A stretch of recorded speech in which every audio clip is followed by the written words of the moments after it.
Барлығына сәлем. Бүгін ерекше әдемі геоаниме ойыншығын жасаймыз. Дүкен сөрелерінде сатылатын ағаштан жасаған геоаниме ойыншығын қолдан жасаймыз. Ол үшін бізге мүмкіндігінше қалың картон қағаз.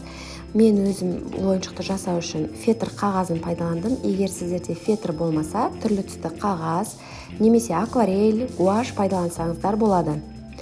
Түрлі түсті элементтер мен жан-жануарлар, құстар бейнеленген карточкалар баланың назарын алып, қызығушылығын тудырады. Бұл ойынның көмегімен баланы жан-жануарлармен, құстармен, түстермен және де фигуралармен таныстыруға болады. Геоаниме мозаика құрастырғышы ойлау қабілетін, ұсақ моториканы, фантазиясын және де логикасын дамытады.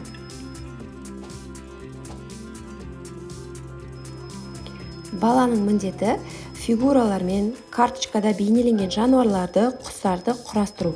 Қолдан жасалған геоаниме ойыншығына қажетті карточкаларды сыйлық ретінде описаниеде ссылкасын қалдырамын. Өзіңізге көшіріп, балаңызбен қызықты уақыт өткізіңіз. Видеомен достарыңызбен бөлісіп, бірге ойнаңыздар.